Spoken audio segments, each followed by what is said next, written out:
Today's Wednesday, November the 20th, 2024, and it is 11:07. I want to welcome everyone to the Blue Ribbon Committee for People with Disabilities. Usually our first order of business after calling to order is to look at the minutes and have approval of the minutes. So I invite all of you to please look in your folder at the minutes dated October 16th so we can look over them very quickly.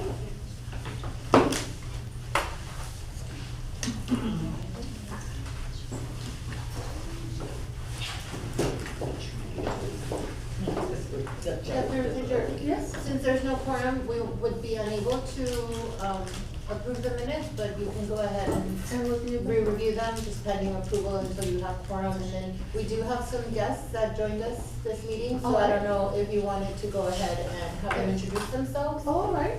We could do that as well. All right, well, let's start then with that. Thank you, Erica. Okay. Ms. Cadena? Yes, my name is Mrs. Cadena, and my husband, I can speak for him. It's a music. When you've been married a long time. Yes. So I was invited here. I'm currently enrolled in the Community Healthcare Worker program. Yes. And so I was invited to attend the meeting just to listen and to see, where I could maybe like assist, try to plug myself in as volunteer. And I'm just here to learn, and very happy to be here. Well, we're happy to have you. Welcome. Thank you. Sir? My name is Ms. Cadena, I'm retired. I'm a retired firefighter, and this is new to us too, learning about all the disabilities. I wish you would have knew more about it too when I was out in the ambulance and learning about all these people with disabilities. So I'm glad to be here and see what else, what the community is also out there to offer for all these people. So I'm glad to be here. Nice to meet you all. Well, we're so happy you're here, and thank you for your service. Thank you. So, any other guests? Well, my name is Monica de la Cruz. I have a 9-year-old son who has autism. So I'm just trying to, come in here and just see what this is all about, since we're a member of the autism community. Excellent. Thank you for being here. Anyone else? I'm gonna introduce myself. I'm Carmen Andrade. I'm currently the supervisor for the program Children and Youth with Special Healthcare Needs here in the Laredo Public Health. And so I'm eager to meet you all and start partnership, networking with the organizations out there that serve our community. Thank you, Ms. Andrade. We're very happy you're here. Welcome. Thank you very much. Anyone else? Myself. Good morning, everyone. My name is Christina Duarte, and I'm the Health Education and Promotion Manager here at Laredo Public Health. I was invited today by Dr. Chamberlain.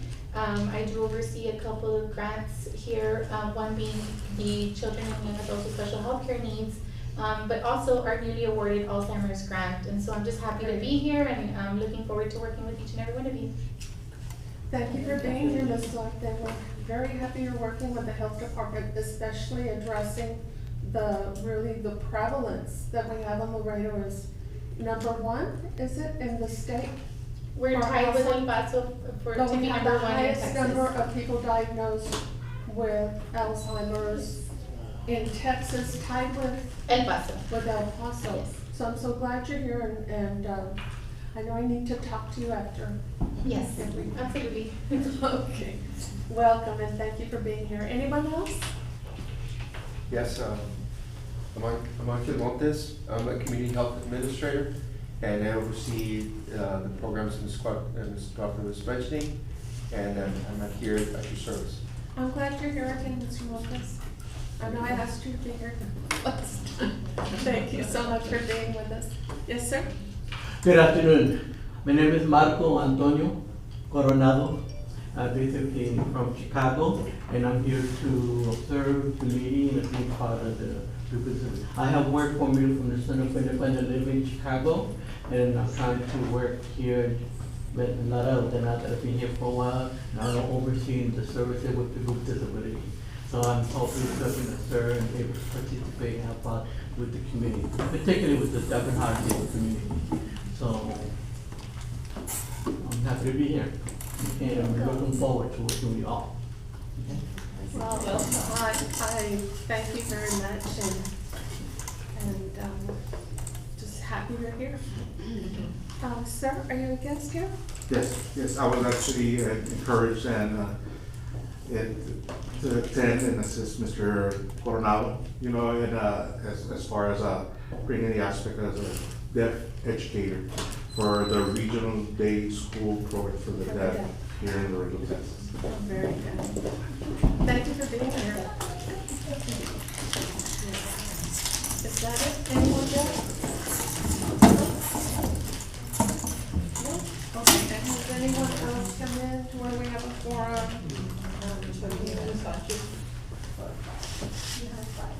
Is it Diana? Yes. Diana, don't touch it. 1, 2, 3, 4, 5. We have a forum, Ms. Erica? I think we need to have one more than half. I'm checking that now. I looked online and said half, as long as you know you're right, the majority. In some instances, half, in some instances it says half. Under Robert's Rules of Order. Yeah, I'm checking that.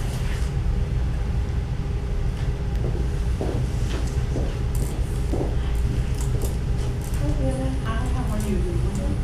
Mr. Castillo won't be here today. The other meeting, you couldn't get out of the HR. Okay. Well, whatever we can help with, we're here. All right, we're going to continue to look at the minutes, and if we have form, then we can approve or offer corrections.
So, we're getting clarification, everyone, to see if we can approve or not, because we're out.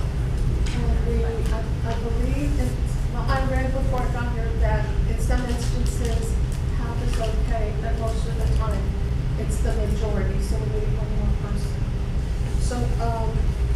your permission, we'll go on to the next item. Do we have any public comments today? No public comment. Thank you, Angie. We'll go on to number 4, which is discussion and possible action on A reads committee website revisions and updates. Angie, do we have anybody with updates?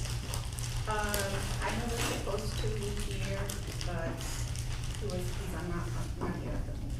All right, I know that in looking at the minutes from the last meeting, there were some recommendations, and we did discuss the logo, which is the next item, which we cannot do without Jaime. So we'll move on. Discussion on grant opportunities from the Department of Education Support, the job preparation for people with disabilities. Do we have a report on that? I don't think we have a report. I think we're just gonna, bring it again to the forefront because, Okay. of course, Lisa had sent that information over, and then I sent that, I kind of researched it and sent that to the committee. I did speak with Dr. Minita from okay. LC, and I'm waiting to hear back from her, but I believe the way it's gonna work is we're gonna meet with her at LC. I'm just waiting on confirmation. But I know Dr. Chamberlain had reached out to Yes, them to as both, well. yes. Yeah, so we're waiting to hear back, but ball is rolling, and I guess we just wanted to see Keep where it we're current, at. yes, so keep it a point of Mhm. discussion. So we have those conversations. I know that Dr. Chamberlain said that he was going to tap the higher learning. Yes. Yeah, both Laredo College and Tammy U. Yes. So, all right. Okay. I'm sorry, Ms. Diana, but is it gonna be classes or what for education? It's monies to be drawn down for people with disabilities. It's focused on job skills and employment. Uh-huh. Okay. Is it something like Ms. Ceci does? This is actual grant monies that could be drawn down, but of course they've gotta be requested or drawn down by the education entities. Oh, okay. So when I spoke with Dr. Minita, she said, you know what, Diana, it sounds like a good plan. We can sit down and talk about it, and I'll bring the grant writer in so we can have a conversation. So it's just beginning talks to see how we can dive into But that, if there's that's the anything that we can do there. important piece, is it not, Diana, is getting a grant writer Right. involved Yes. so that we can apply for those things that the Yes. community. And needs. Elsie has an amazing grant writer. I mean, amazing. Okay, great. So it's just a matter of, I know it was just awarded, but they're ongoing, so it may not happen, next year, but it'll happen if we just, align the stars and get the right folks at the table Of and course. push forward. All right, But that's what thank no, you're welcome. Thank you so much. I wonder if Ceci heard all that. Is there a way to communicate with her? I heard one. Because she's taking notes. She's on mute. There she is. Hello? Ceci, good morning. I was just wondering if you got all that, because I've participated by phone before, and sometimes you don't hear everything. Did you get the discussion in regards to the Yeah. grant writing for, I- go ahead, Diana. Yes, I did. I got a chance to listen to the information. Diana and I had discussed it before. I apologize for not being there. I was actually gonna be out of town, but my father had an accident, so we're transferring him out back home and right now, so he's good. But anyway, yeah, I heard the discussion. I think it's a great idea. I think the more resources we have in the community, the better. So I'm glad that the initiative is taking place at this point, and it's starting, and right now it's just the informative stages. But I think, like Diana said, grants are always ongoing. We are an anomaly in locations, so the opportunity for grants exist. We just need to look for them. Yes. No, that's separate because it's gonna be, yeah. Diana, anything else before we move on? No, I think we're good there. Okay. Perhaps this is something we need to keep on the agenda for. Yes, for further ongoing- discussion, for Yes, sure, I yes, agree. so that Dr. until we can, have other Have members, something yes, happen, yes. feedback. Yes, We need to stay on it. yes, ma'am. All right, before we move on, I just, looking back, Dan, I wanted to congratulate you on everything you did for that lovely day that we had celebrating employment opportunities for people with disabilities. It was an amazing day. Thank you. And I know that it couldn't have happened if you hadn't been taking, the lead. Well, it was a collaborative effort, you know. Yes, ma'am, but we always need a leader. And I wanted to tell you, thank you so much because you worked long and hard, so did Ceci. And I really appreciate the work that you all did. It was a Absolutely, that's beautiful what we're day. here for, thank you so And much. we need to continue, I think that's something else that we need to. Continue, ongoing. Yes. Yes. Yes, As ma'am. a matter of fact, I'm glad that you brought that up, Dr. Lipinger, because I had actually, was talking to Diana and Ceci about it.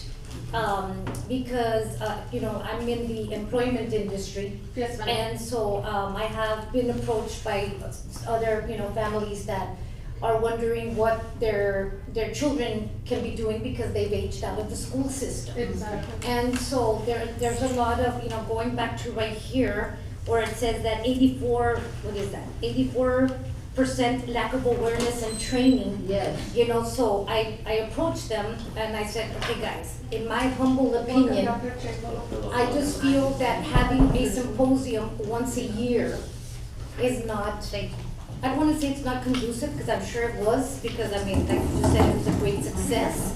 But I feel that maybe once a quarter, having some employer sensitivity trainings, and not just have it once a year and then we have to wait another year. Like there's a lot of, I don't know, you as a mom, Ms. Oduno as a mom, I don't know how many other autism moms we have here or anybody with disability. There's jobs out there and then there's people, people with disabilities looking for those jobs and we're just not connecting. Yeah, I think what you're saying, if I'm understanding correctly, is sensitivity training for those employers so that they can be educated, we can address it, and then we move forward. Nobody from VR is here. No, nobody's on. I could circle back with them to see about their sensitivity training team, because they are the subject matter experts. I know they've done it to the police department, and they've done it to, I don't know, what's the fire To the department? school. To the school district. Yeah, so I will take that on. I'll take charge of that. I'll circle back with VR, vocational rehabilitation. To see where we are, and then if you would connect us to those employers who are looking, and then we can begin a tread. Yes, Right? communication. Yes, Yeah. for sure. And, you really are, in many instances, speaking to the choir. Because what you're saying is what I've said for so many, as a matter of fact, we were talking about that, Ms. Cadena, before we started the meeting, that's exactly the frustration. It's because we graduate kids with so many abilities that they've trained for so many years. Yes. And they're good to go, and We're not connecting. No, we're not the connected. connection is the piece that many of us have spent our lives working on, so I feel your pain. But what came to mind is a journey of 1,000,000 steps begins with one, so I was giving kudos to Sandra because that was the first time we've ever done that. And it seems like this committee has been around for a long time, but really, Jaime, how many years has it been that we've been meeting since Mayor Salinas was the mayor, so. Maybe 15 years. Yeah, we're going on about 15 years, so I'm so happy that we have more people here Yes, attending, absolutely. because it felt many times like, there were so few of us, and So many yes, things to get done. and we really want to see change, and we want opportunities for special people. We do, we want them, but many times it's frustration because, we can, what was it that Kennedy said? We see the world as it could be, and we say, why not? Yes. So I think that's a very good suggestion, and we need leaders like, Yeah. like Lady, I'm here for like my Lady, mind, I that's call her it. Lady Di. She's Lady Di. She's She's No, wonderful. no. We're here for the community, it matters. I was Yes, born you and are, and raised I'm very here. grateful for you, Yes, and thank you for taking that on. Of course. And a lot of times, it's like you say, it's connections, it's making Yes. those communication connections to get the ball rolling. Yes, So and thank you both. this would be ideal because you have the employers, right? That's all you do all day long. Does everybody know what you do? Well, you told us in past meetings, but tell us again. Yeah, just because that way people know your role and how we're gonna Exactly. collaborate Yes. and move forward with it. Okay, well, a lot of you are, our guests are here. You know, I'm also an autism mom. My son is 22 now. And so, you know, he's on the higher end of the spectrum where, you know, my son works and he drives and he's not working. He has an internship, drives, goes to college. Where's But- he doing the internship? in logistics and transportation. And so, That's awesome. he, like our goal has always been to help them, you know, reform. Mrs. Orduno's group does a wonderful job of, you know, guiding all the recently diagnosed, the younger kids, you know, as far as doctors and, you know, the vitamins and the therapies and all that stuff. And I know that, you know, we worry about once they age out of the school system because they will. And so a lot of these individuals have, you know, like Mr. Ruthinger, Dr. Ruthinger mentioned, they have a lot of abilities. But they're just at home because their parents don't know what to do with them. Because they don't know, they just don't know. And so, we felt that we have to bring them together because they're just at home. They're at home, you know, playing games, you know, they don't want to leave, so they're Unhealthy, because they're not moving around. they're becoming more antisocial because they don't want to leave their house, you know, but there's opportunities for them within the community. So what does that bring me? What does that, you know, bring me in? I've been managing a staffing agency for 21 years now. And so I have access to all sorts of employers, but mostly in the international trade industry. So you're talking about your Amazons, you're talking about your Mattels, you're talking about your distribution centers, where a lot of, and the wages have gone up, thankfully. So, you know, some of our loved ones are able to do those jobs because you're talking about maybe just receiving them, opening boxes, you know. Repetitive. Yeah, inspecting them for damages, closing them, putting the, you know. Labels and take that labels one. and all that stuff, like, they can do that. Right now, for those types of jobs, you're looking at $12 an hour, which is still, you know, it's good. Yeah. But then we run into the problem where a lot of these individuals are collecting SSI. And so that's where this all ties in, because educating the employers, because let's suppose they let them in, they start working, something happens, and they lose their benefits, they, you know, they separate from the job for whatever reason, then they have to go through the whole process of reapplying for that federal help. Yes. See, so it's Yes. But here, we, of course, we would tie in the ones with the money bags, which is vocational rehabilitation, right? If they're qualified, Yes. right, and they have that diagnosed disability, and they qualify for those services, they would become a customer, right, of vocational rehabilitation collaboratively.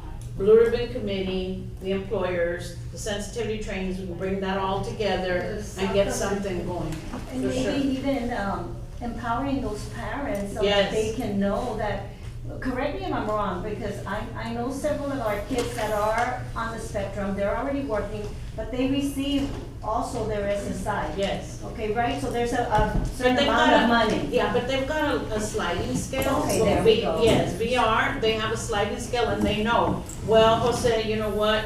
You're at this is gonna be your pay rate, so guess what, Jose? You're not gonna do 40 hours, Jose, but you can do 15. Yeah. Whatever that may And I be, think- but they guard that, cause you don't wanna interrupt that. Right, right. Because then to go back and reapply And we need to get the Yes. parents to understand know, this. because they don't. They don't, because the moment you start saying, you know, we're gonna get him a job, oh, no, because he'll lose his His his benefit. benefits, but Yes, no, no.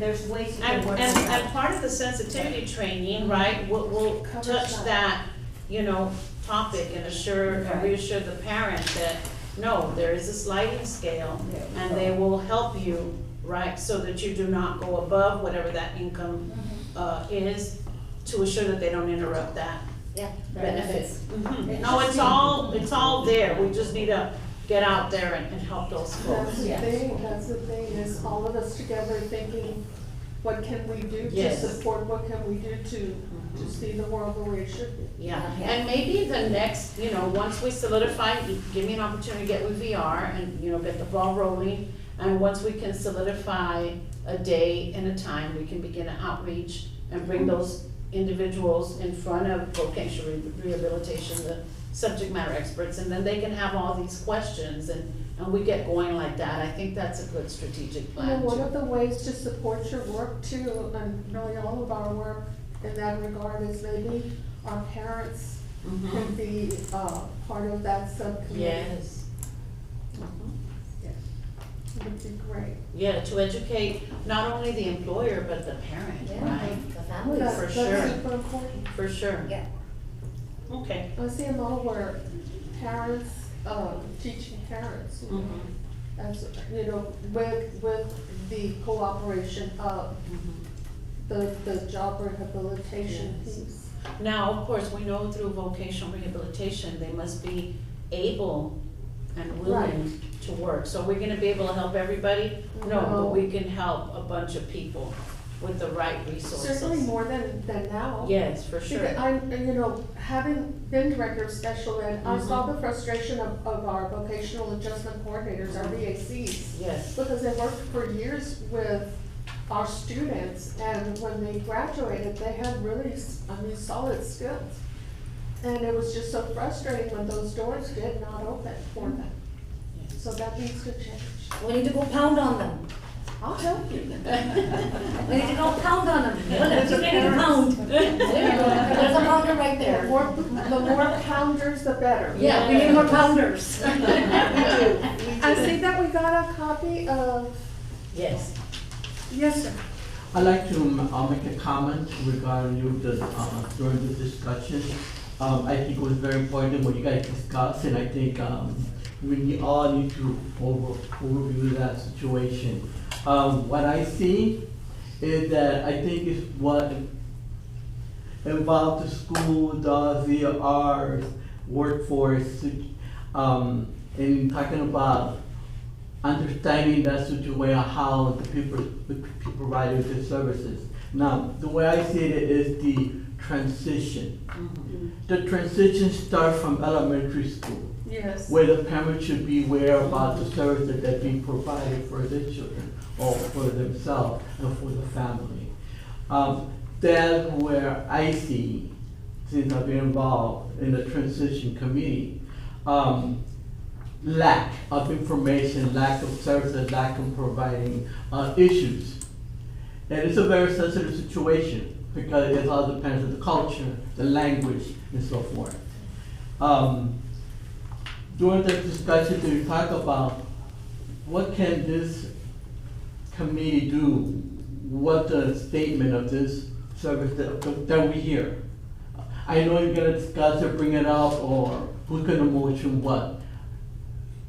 Can we, the committee, or the people who are deaf and hard or other disability, able to come here and speak? Okay, because the reason I'm here is because I'm talking to the community. I'm looking around, I'm like, okay, where are the other people with disabilities? Those are those that we feel that you need to include. So you have a sense and idea, oh, okay, I see your point.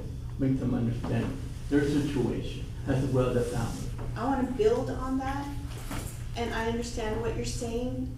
There is a lack of knocking on doors. There's a lack of communication, because there are parents that, with children with different disabilities that are desperate to have their children included from elementary and yes, to high school, but starting with the elementary, like you said, to be included, and just to, how do we go to give them information on an activity that is happening, or, you know, how can we include more parents to come into this?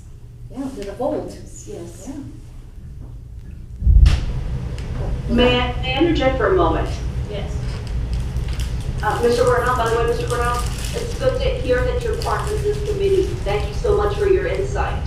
This is Ceci Gutierrez. But I was hearing you talk and everything, and I agree. I think there's a need for information. I think the school system concentrates, just for the matter of record, Dr. Rudiger can tell you this, they start providing information regarding transition at the age of 14. By the time they're 16, you know, plans are really developed within the school system to start transitioning students over. I think the greatest fear that we see in the community from a prior educator and as a provider now is the lack of information on the fact that there are benefits analyses that are done, as you know, as everyone knows, with the state, that allow parents to know how much is the threshold of earnings for those individuals. And I think if we can start at that track, I think it would really, really help parents to start off maybe 14, 15, 16 years old, to start getting that information so they're not so afraid of what can happen to their students once they start working in the workforce, and how it's going to affect their diminishing of funds. Because the truth is, we all want self-sufficiency for our students, and the more impaired, the more access to resources they're going to need. But I think it's a good start. I wish it would start at the elementary. I'm with you, Mr. Coronado, and the rest of you. But I think for the most part, the state is going to intervene between the ages of 14, which is your pre-ETS, your pre-employment skills trainings, all the way up to the time that they leave. And that's where your concentration is going to be. But I just wanted to add that bit of information. The state, the Social Security Association does provide what they call a benefits analysis, and it tells you what your threshold of earnings can be before you lose your check that you receive. And then there's a second part, which is your medical. On your medical, you have higher earning levels. I think for this year, it's 34,000. And for earnings, it's 1,500 that they can make a month and not lose any benefits regarding over a period of time. So there is not only what we have right now, but you also have your ticket to work. So there's a whole bunch of information that if you start them young, you can prepare them for tomorrow. So that's my bit of information today. Thank you so much. Thank you, Ceci. Very well said, ma'am.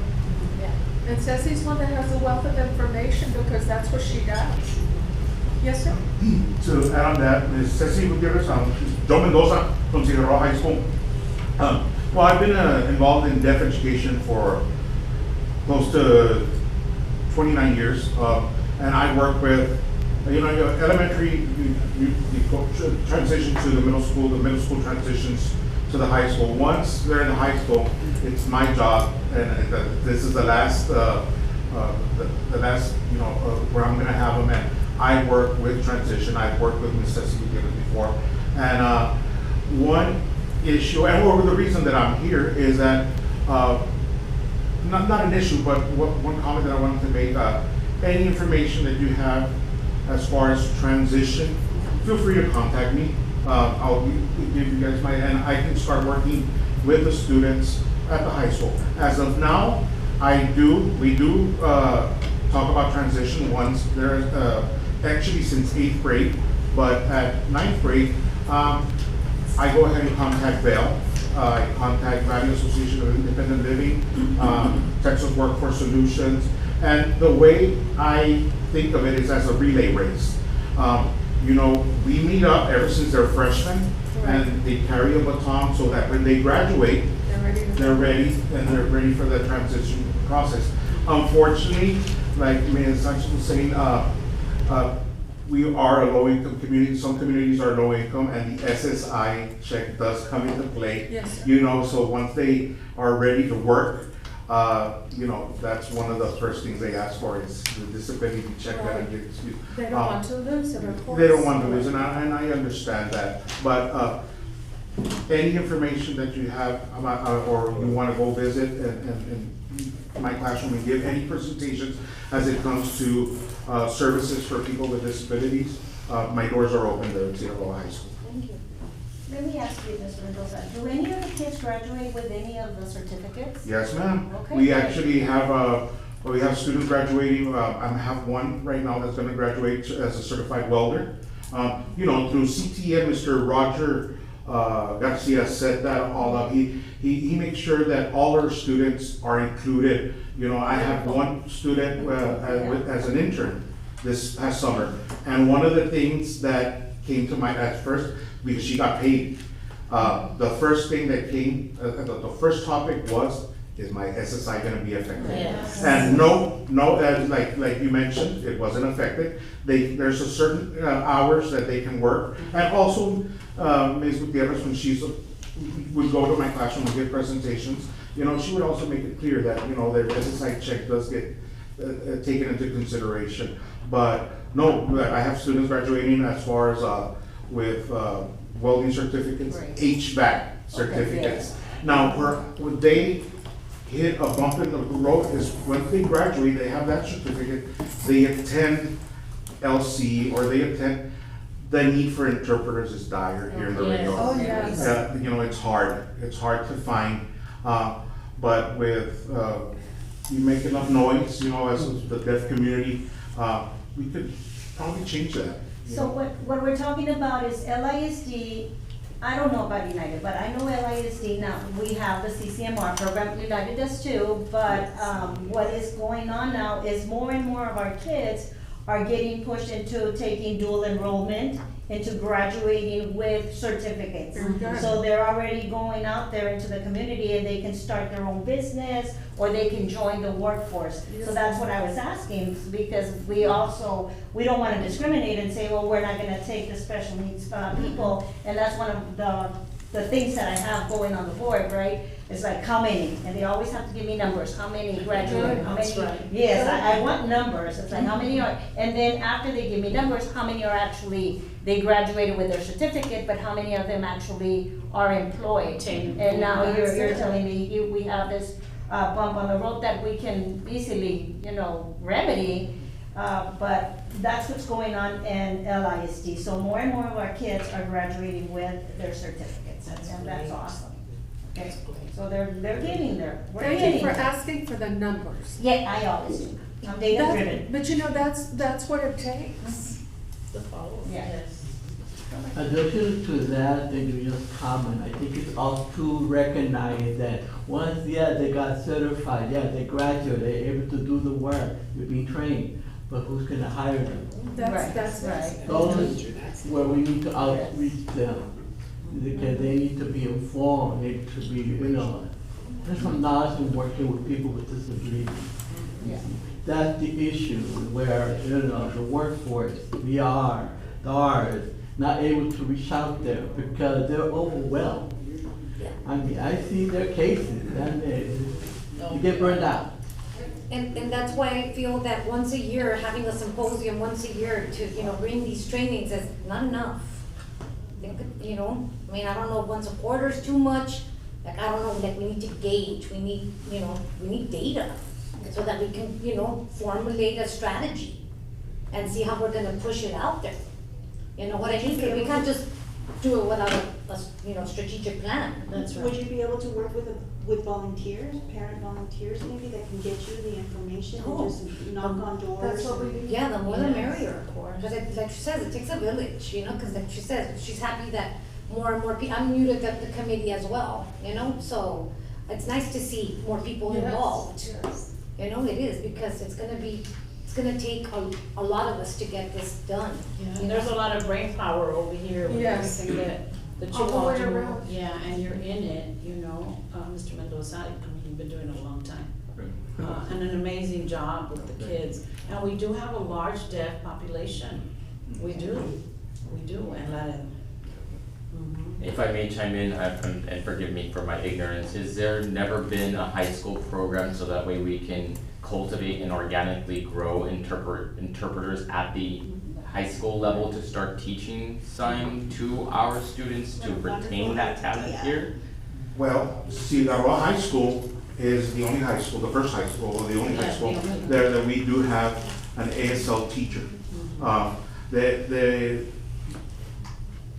regular ed students, including my students, you're required 2 credits of foreign language in order to graduate and get a diploma from the state of Texas. They're able to take either Spanish or ASL. Okay, now, ASL, once a year, and during September, we get together and we do a deaf chat. And this is, the teacher is Miss Gubia. And her and I get together, those kids that have been learning ASL, And we get together and host a little coffee chat, which you all are more than welcome next year. And we have it there at the library. And my main purpose and my objective is to let those students know, okay, you're learning science, do something with it. You know, plant the seed. She plants the seed, I try to water it. I invite them over. Every once a month, she's very good at setting up little coffee chats, and I take my kids over, have them start. Cigarroas now, ever since we had that ASO class, has become a very deaf-friendly campus. But yes, we do have ASL 1, ASL 2, but what really grows interpreters, and like these kids, are ITP programs, which is an interpreter training program. As of now, you have to travel to Corpus, you have to travel to San Antonio or the Valley. That would be awesome to have, because a lot of the students, after we get done with the deaf checks, they contact me. Mr. Mendoza, how do you become a deaf educator? How do I become a certified interpreter? And unfortunately, these kids go, and there's actually 2 students from Laredo attending an ITP program in San Antonio. They get the taste of the big city, and they graduate, and they don't come back to Laredo. That's what happens in Laredo's world. I want to ask, to tag on to Dr. Chamberlain's question and hearing the comments. Based on our experience setting up for this meeting where accommodations were requested, the difficulty we had established for this type of committee, for a municipality, the need is there. So the ITP program, do you happen to know like the length or the requirements? It's a two-year certificate. Okay. They have to go through the program, of course, accomplish satisfactory grades, and then after that, they take the Board of Evaluator of Interpreters test from the state of Texas. It's called the BEI test. And it's not easy, I've been told. Excuse me? Well, we have I've been told people that, I used to be a director at the high school years ago for special education. Remember? Okay, I don't know if you remember, remember me or not, it's been a long time. But I remember that we had the same difficulty finding, and then we had, I remember at that time, a teacher assistant who, she really did a beautiful job of interpreting, but she was not certified. And I kept telling her, go take your certification test, I'm gonna help you any way I can, and she'd always tell me the same thing. You think it's easy, but it's one of the most difficult things to get. Certification, I mean, finger spelling is great, and my deaf students taught me a lot of sign, like when I think I was talking to someone in San Luis a while ago, but I learned from them. Could I ever be certified, PhD and all? I don't think so. From what I've been told, that it's very difficult. It is a difficult. So, I wouldn't want to negate though that students now have the talent, and we need to, obviously it's been a chronic situation as I'm hearing. It is, and I was gonna say. And so to jump in now and hearing via conversations that we had with Dr. Minita, to be able to maybe even develop a program at Laredo College. Certification. Yeah, to get that going through And is what this group needs to bring. through CT with Mr. Roger. Because if you get that pipeline from high school into a 2-year program, and then put in the aspect of entrepreneurial, where they can establish their own business as a certified interpreter. I mean, the demand is And definitely. vocational rehabilitation can fund that. I will definitely text Mr. Roger right now, once I get to the point. What is it called again? ITP But program. interpreter? Training program. Training in San Antonio, he said. Wow. I teach ASL at HAMU. Wow. Now they're on how they're doing the video, which they lack more attendance because it's not the same when you teach live, and it's different. That's true. So I teach them and I expose them on understanding the language itself, the sign, the beginners. They don't expect that, once you start teaching, they know. My expectation is once you start with them is what's called surviving signs. Basically, your name. Just the basic mental interpersonal health, communication. Okay, and so forth. But prior to that, they'll pick it up. But the problem is that who they practice with. That's right. Okay. What If you go to San Antonio, of course, big city, more students involved, you have someone to practice with. In Laredo, we lack Yeah. in that. Is there a way that you can set up a program to teach first responders? Wow. Because I know my whole 25-year career, I only had one class. It was like a 2-3 hour class. And ask me what I remember from that class. You know, and it's funny that you bring that up because that student that had an internship was for a law enforcement class that summer. So they brought over the constables of the sheriff department brought over the units, and they were going over the stopping and addressing and asking the driver certain questions. And my deaf student, who's actually deafblind, raised her hand and said, "What if the person's deaf?" And the first responders' first thing was like, "You're right." And that's where we always nudge each other and say, "Hey, we need noise. We need people to." Yes, I mean, given the resources, I think. Oh, yeah, we can get some grants, and I mean, that'll be good for the students to go out and teach. Yes, And sir. first responders, I've been talking about, who's our eyes and ears? First responders from sheriff's department, police department, and firefighter, and medics that go to the houses and go to these people's houses that they can also spread the word. And not just once a year or once in a life, have the classes maybe once a month, and that'll be good for the students to practice their skills too. But I think that we need to go back to the employment. We can teach them all the skills, you can teach them all the communication that you want, but Laredo's still very close to hiring people with disabilities. That's just how it is. I've had people come into the agency, and of course, my first thing is send them out, because those are my people. And so, I don't need to, take away from the other people, but my people come first. I'm sorry, that's just how it is. No, And then I send them out, and they don't get hired because the disabilities are noticeable. And it's not that, I'm sure that they want to, but they're afraid, of consequences or, retaliation, what have you. So if we don't educate those employers, then nada nos va a servir to be training people. That is a barrier. That's been a barrier. Then what are we gonna do? Train them and have them sit at home? I think, the wheels gotta spin together, right? Because eventually, they're gonna be getting in front of that employer. So it's important, right, that we get that wheel turning, right? While we get this going with sensitivity training again. We just need to become an inclusive community. Yes.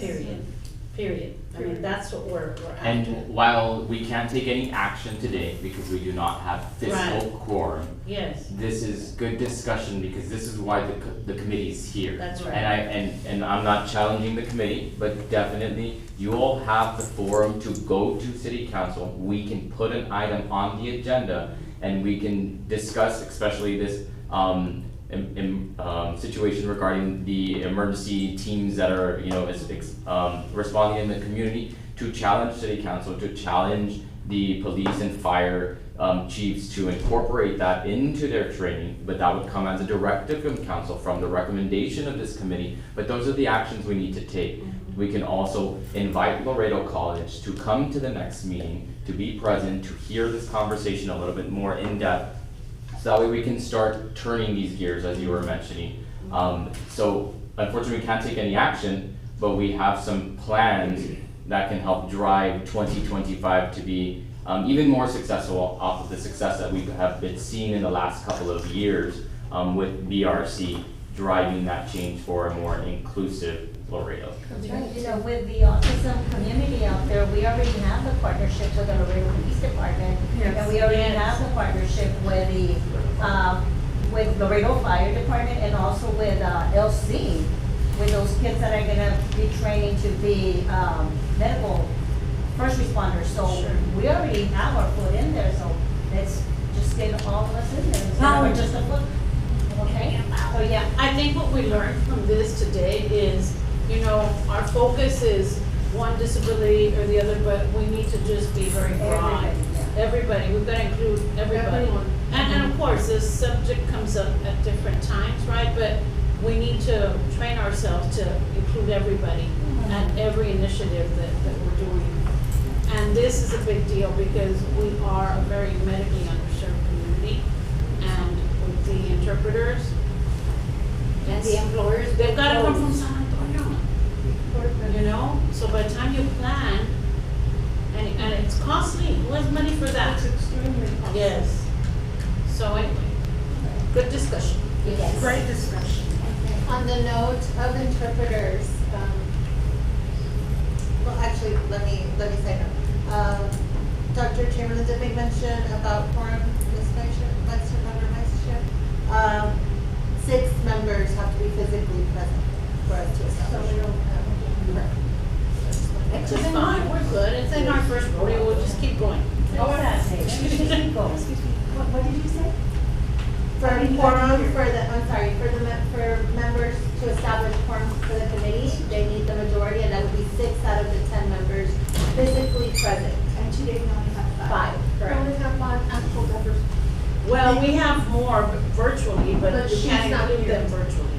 And we can't take Because action, we've we got can't 2 more vote on virtually. anything Yeah, unless we have a quorum. okay. But the discussion gets recorded. Right. Oh, Yes, no, for correct. sure, yeah. The discussion will be recorded, but it will not be posted since it's not an Yes. official meeting. So we have to wait another month? We can Correct. check with, No, no, city sec about sharing it with the members. Oh, yes. you know, I mean, we're gonna We just continue wait with our another month tasks. to approve. Yeah. Minutes No, no, no, but the tasks go, we're gonna go. roll with, I mean, we know what we gotta do. I mean, the members, right? Yeah. Yeah, for sure. Yeah. Number 5. I think that was what we covered. Yeah. Yeah, we're number 5. All right, presentation, reports, and updates. Update on public health autism surveillance program by Kathleen Chavez, supervisor. Yes, hi Hi, Ms. everyone. Kathleen. Hi, my name is Kathy.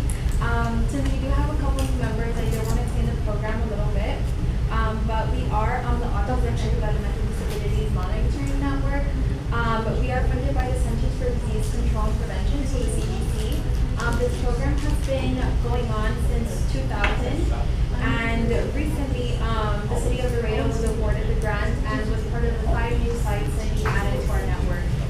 So now we're a collection of 16 sites across the United States who do check for the number and characteristics of children with autism or other developmental disabilities. So we have been here since, I believe it was awarded April 2023. So we are officially about a year and a couple months into it. We did already complete our first surveillance year. What we do, part of our methodology on how we collect our data is that we go with partnerships. So we try to go with any organizations who serve children with autism or other developmental disabilities, provide treatment, provide resources, and we try to get into their database to provide that information for us so we can collect it, aggregate it, and then give back to the community. One of the things that we did this past year was we focused on Webb County as a whole. So we collaborated with hospitals and we collaborated with our local, 3 local school districts to provide this data.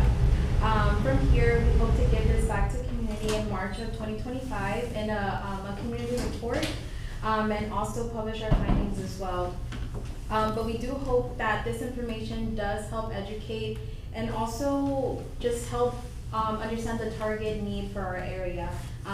Should we focus on early identification? Should we focus on what type of resources they're looking? We also focus on transitional periods as well. And we only track or surveil autism and other developmental disabilities with 3 age groups. So it's only going to be 4, 8, and 16 years old. This is kind of just the target methodology that the CDC chose. We would like to track all children, but we can only do these 3 age groups. But we do hope to share the prevalence of autism and other DDs here in Laredo. Also provide information about early identification. Also about the transitional period, which is going to go more in depth.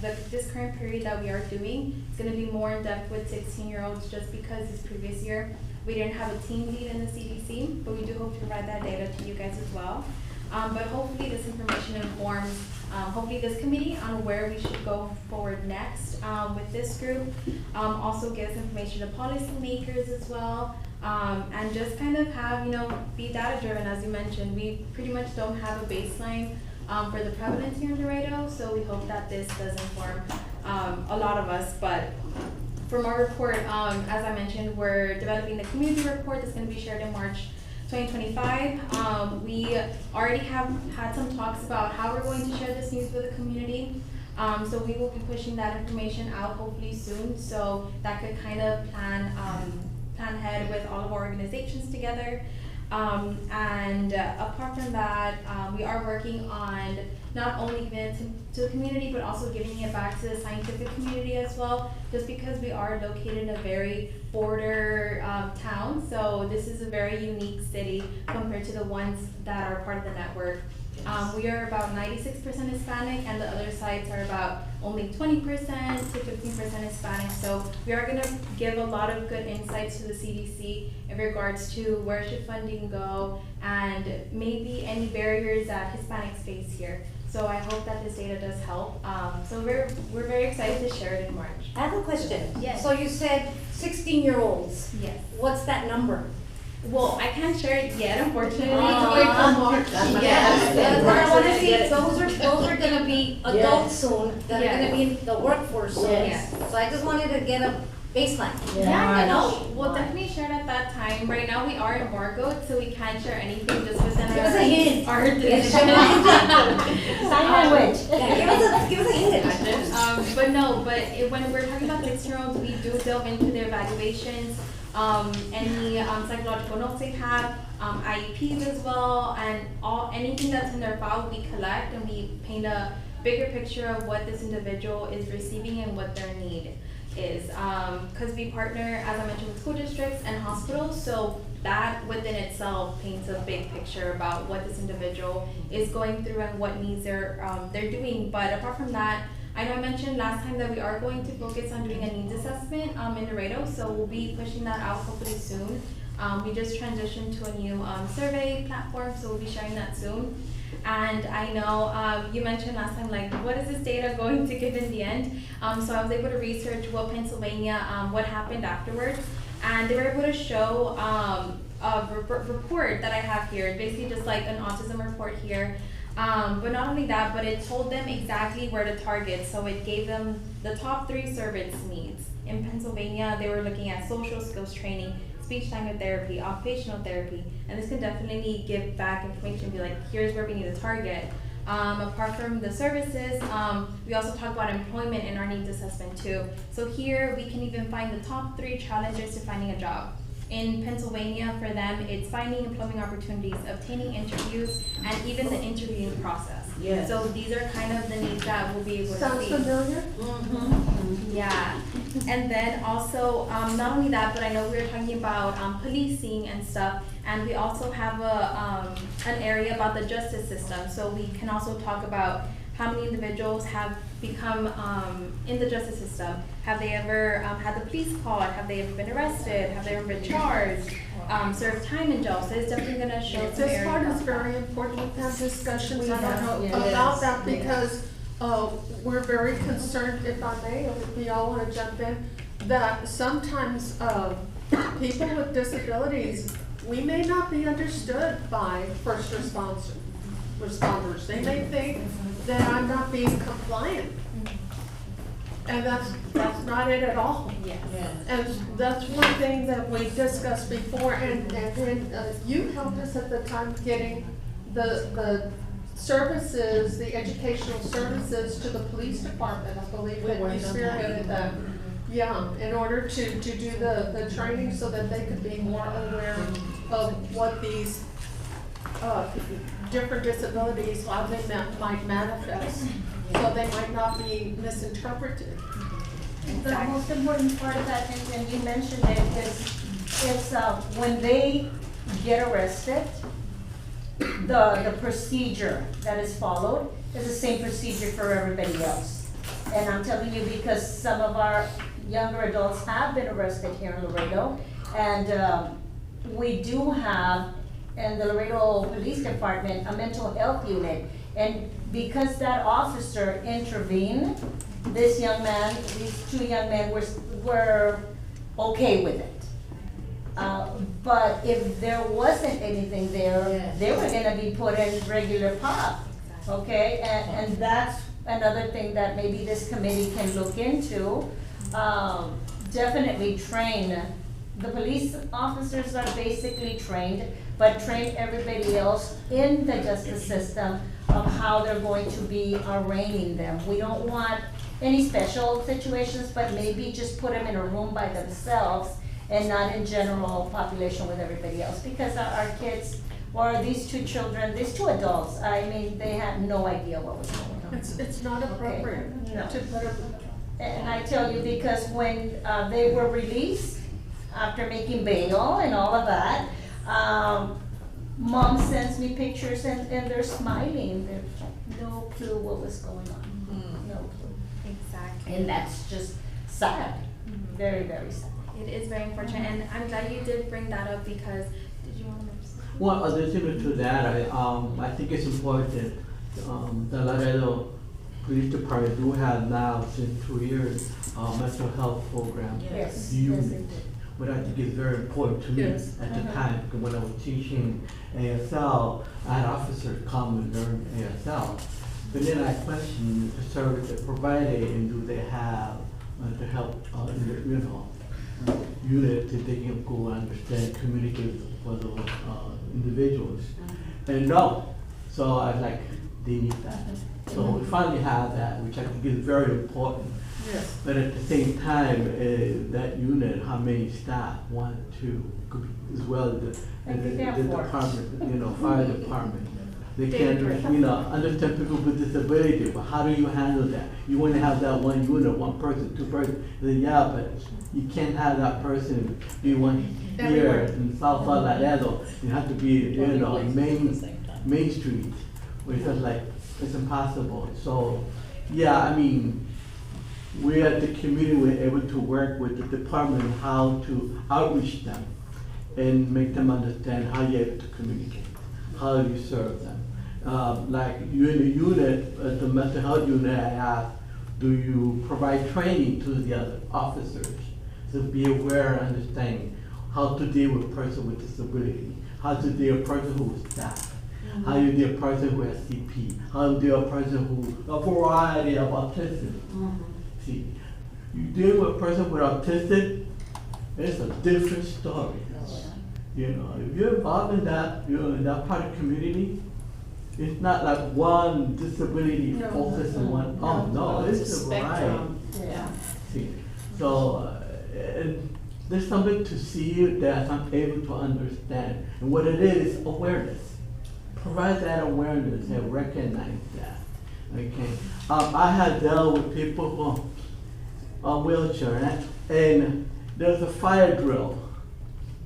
Okay, everybody go to that door. Let everybody go in. But the door is not wide enough. What do you do? How do you handle that? Okay, that's a situation that the people will consider awareness. So, but going back to you, I think it's a problem. As far as, I just want to share some information, as far as, being arrested, a person with disabilities. And this is something, I have some students that, I have some students that. No, go ahead. I have some students that are taking their driver's education through Laredo Independent School District. They're gonna have licenses now. And I just wanted to share with everybody that the state of Texas now recognizes communication needs. Okay, so once they get their license, they're registered and. They have a code on the Yes, license. not only that, the vehicle that gets registered also, so the police officer once stops and punches in, will know that the person has That's a communication need. I just wanted to, parents, that you have a person with disabilities that has a communication need, well, the state of Texas, they're doing something about it. Very good. Just wanted to share. That's Well, huge. one thing about these hours for the first responders and anybody, it goes towards their CE hours. So it's good because, they need The C. the CE hours. So that's why you can push those classes more than just once every 25 years. you can push them in once every year or once every couple of months, because I know sign language is, it's not an easy, I guess. Certification. Yeah, certification. So these are just CE hours that it'll benefit both department, because there's classes that they, what class do you teach this quarter? That's a very important class. And it's all first responders. Exactly. Should we continue? Yeah, well, that was basically my report, that I'm hoping that we push this out so we can kind of know where we need to target. So I'll be sending that out soon so we can get more data and be more data driven, and I'll be able to present it to you all, and also back to the community. And if you all have any ideas or need assistance with any other data things that you might need, feel free to touch base with our program. We're more than happy to provide that assistance. Thank you. Thank you very much. Notice Timon gave us a copy of the revised. Yeah. Some options for you all. I don't know if Dr. mentioned if you guys can vote on it, but just We cannot, unfortunately, we cannot. some thought for the next meeting. Yes, thank you. Yes, just- If you guys wanna leave that in your folders, and then we can have that ready for next meeting. And one last thing, I was reading on the minutes about, it says, plan Autism Awareness Month event for April 2025. Please let me know, because our calendar is already getting really full. And I don't wanna, have an event here and then an event that we're hosting, and then the parents have to choose. Yeah, of Okay. course, we'll definitely Please, touch please base keep with me in mind.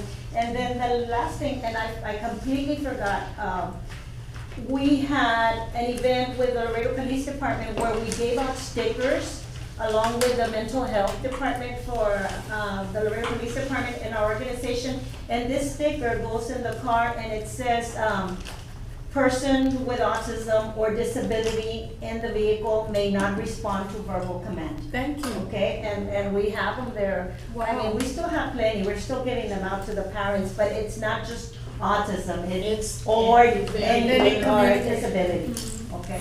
So we have that, just in case. And it's for everybody, and they're free, we're giving out 2 per person. Very good. Thank you, Ms. Antonio. How can we get that word to parents that are, I know my grandson has taught me a lot on mental health, but how can we get it, and I've also, seen people that are not into any clubs, don't know anything about these meetings or what other programs are out there. How can we get those stickers to people that are not, and that they don't use Facebook, I don't use Facebook. We I don't have usually- Facebook, Twitter, and I think I rely on the newspaper and KGNS. No, we usually, what we do, I can go to KGNS, I am not shy to go. But we have a very good, our organization has a very good partnership with LISD and UISD. So whenever we're gonna give them out, we actually send it to the school districts, and they send it out to the teachers, and then the poor teachers make the copies and send them out to the kiddos. We're gonna plan another one for April, so that way it'll go out to all the community. You want to invite them to join? Yeah, they are part of our. They're part of your organization? Just checking. Yeah, I Making didn't- sure I you're didn't part of know about our that sticker. organization. Yes, I know my grandson says, we just got a new truck, and my grandson, I wanna go in the truck. I wanna go in the new truck, so that's why, it would be nice to have, you Have a know. sticker for his car, Yes, for our definitely. car. Yes. And just, for the parents that are not on social media, maybe that are not a part of your autism group, that, are looking for, resources. Yeah. Or maybe you get on the news, and just put Yeah, your get on the news organization, again. ¿verdad? Yeah, definitely, because April is coming, you're gonna see me in the news all the time, okay? But more people, you all are welcome to come with me, and we'll talk to the community, especially if you're really fluent in Spanish. Very good. Which I am not. Have to study. Well, not very, but I am. Okay, there we go. So you can do it. You know what, I'm so sorry, I was pulling out my cards to hand them out, and I came across this. Okay, so let me talk to you about this. The consul, we had an autism fashion show, last week, and the consul, the American consul in Mexico has these cards that they give out in Nuevo Laredo. So if a parent is looking for resources for autism, they go to the consulate, el consulado, and they give them this card. And so it's got this QR code, and it links them to resources. Do we have anything like this? Not with a QR code. You know how we did it right now? We did it at the carnival. We just, the carnival. Carnival? Yes. Tell us more. Okay, so, I don't know, it's running late, right? No. I think we're here, we've been here for a while. So we had it as a partnership with the carnival. Remember, our organization is gonna be 25 years old, so Wow. we've been there for a long time. And we have this partnership with the carnival, and this time, the Dorans said, yes, it's wonderful that you bring the kids, because we have a sensory-friendly night. And all it takes is, they don't turn on the lights and they don't turn on the music until like 8 or something, once we're gone. Okay, and it's at a reduced price. So they said, yes, you bring them, awesome, but let's educate the community. I want you to come and put all these signs, and I want you to use the QR codes. And we did, so you would walk into the carnival and there was this big sign about autism awareness, flags were there. But in every single ride, there was a stat on autism. And then some of them had a QR code that would link them to our organization, to our website. So that's what we did. I mean, we need those little cards, but we're getting there. But you know what we can do, you know, in line with that, I mean, we already have a website, right? If we do a QR code, right, and then link the services. Oh, that's true. We can do it on the website, the BRC website. Yeah, we already have a list of resources on the website. Is that information given to the, like, the way you were mentioning before, how you send out information to the school districts or the classes that have kids with autism so that they can participate in that activity? See, what's happening is it's just growing exponentially, that for the carnival, we didn't do that. Because then it negates what we're there for. And we're there for not, the lines can't be too big. So imagine, we have over 1,500 individuals in Laredo that have autism. So could you split it maybe into 2 nights? I or was something like that? thinking about that, because I know you all didn't get to register. But we could do that. I can ask her and we can definitely do that. Because I know some of our kids only go to the carnival on Tuesdays. Well, They're so we spoke- structured, and some of them only go on Mondays. Well, So, we spoke to the owner of the carnival, and they are very open to having multiple days of that type of thing. And have it open to the community so that if the issue is to have, if you think too many people will be there, maybe you could break it up into age groups so that you could have, children go one night and young adults go another night, or something like that, where, so that the whole More manageable, community, yes, so that we can inform the whole community, because I have to tell you from our experience with our grandson, as part of her, well, I'm not, this is my daughter, I'm speaking for her. I speak for everybody. You're the mama bear. Yes. My grandson started going to the carnival 4 years ago, and it was a very traumatic experience because of the lights and the music, and so her organization did provide that autism night, and it's been 4 years, and I can tell you that he gets on rides by himself, and it's a wonderful thing, and not only for him, but for the other children that go, that have been going with, some of them, it's a spectrum, so some of them are high functioning autism and some of them are severe. They all participate. They all participate in one way or another. But I really feel that at the level that we're at right now, we really need to have it open to the community so that children who have never been to the carnival have the experience. And this is what he was saying, it's a building block to start at a younger age, start in the elementary with our community, our disabled community, and start there, give them the experiences that they need in their community to be able to go to these functions, so that when they get to middle school, when they get to high school, participate. They're more social. Yeah, they're more social, Social. that's what There I we was go. saying. I got you. Yeah, like I everyone got is you. saying, Yeah. we bottom line, like Dr. Chamberlain was saying, we really need to continue working Yes. to make Laredo more inclusive. And as you stated, ma'am, not just for disabilities, but for everybody. That's, Yes, and it's earlier than you mentioned. And what you're doing is wonderful with the high school level, but that we have to build that from Yes. the beginning, Yes, agreed. Well, you know why I think that is, and I mean, in all of those experts is the funding, right? Yeah. And at a certain time is when that funding comes in for the youth to get them ready for the workforce, so. Yes. Great discussion. Any further I discussion? think that, you wanted to Yes, say I wanted to mention something, so Hold on, just point of order. Are you guys done already on your announcement? No, you can go ahead, Christina, we're good. Yeah. Right, so we're gonna move forward to the announcement Yes. section? Yeah, That's our next, yeah, that's the next one thing. on here, yes, Okay. absolutely, thank you, Okay, Chris. and before you start, Chris, just, I know we did introductions at the beginning, but I did want to update the members. I know that, you guys had a great working relationship with Christine, who left to, Yes. Corpus, and then we had, the vet for a little bit. You did meet, Carmen at the beginning of this meeting. She will be taking over the Children and Young Adults with Special Needs program, which we have shared with the committee that it has expanded, so we just hired an additional caseworker, about 2-3 weeks ago.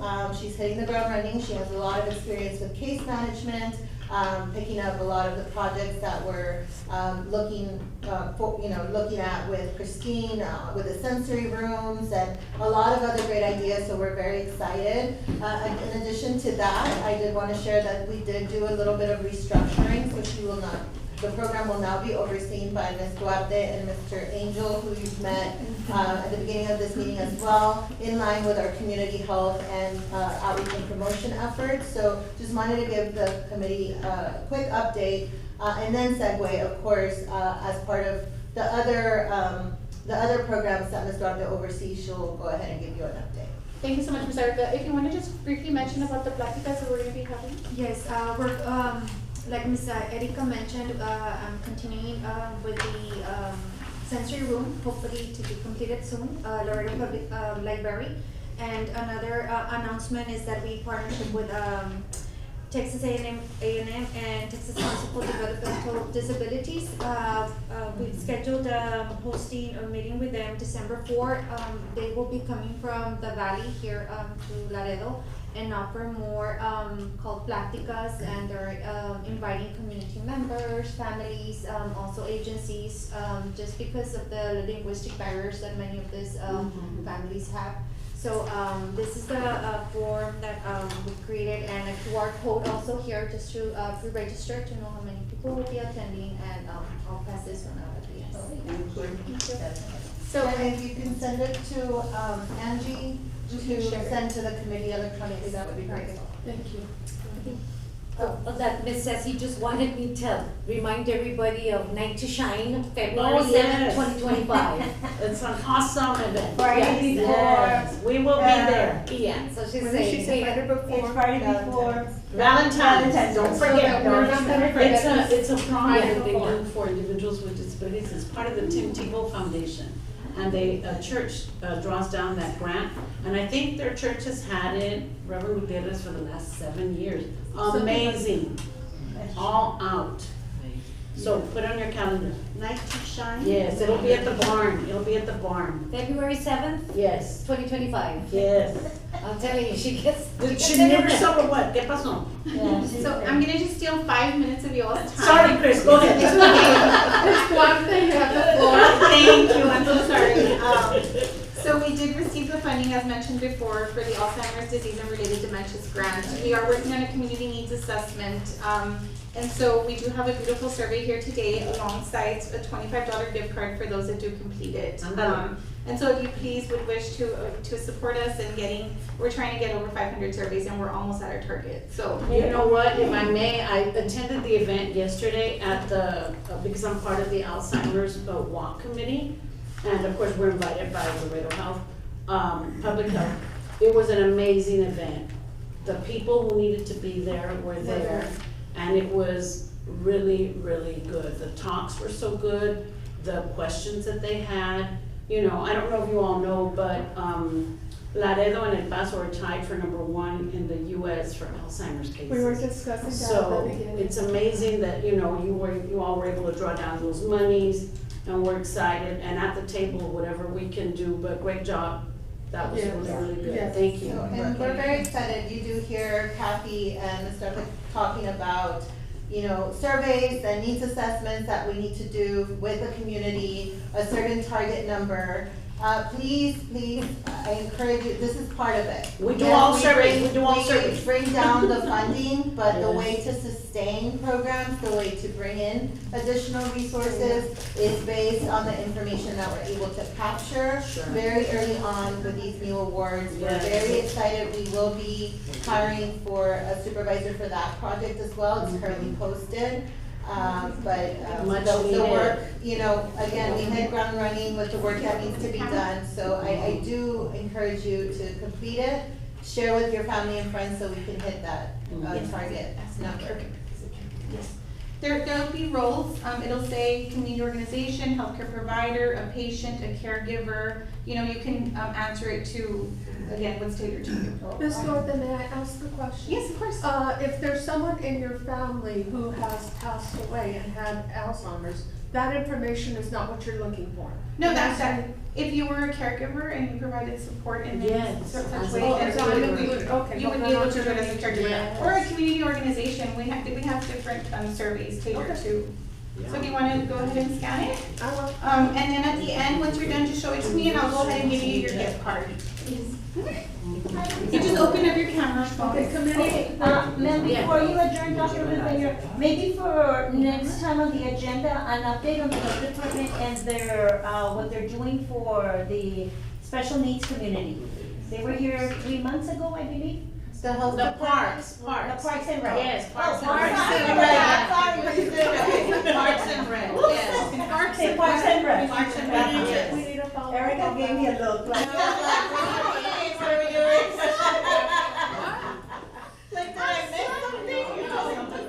You're not doing I'm sorry. All right, committee, are we ready to adjourn?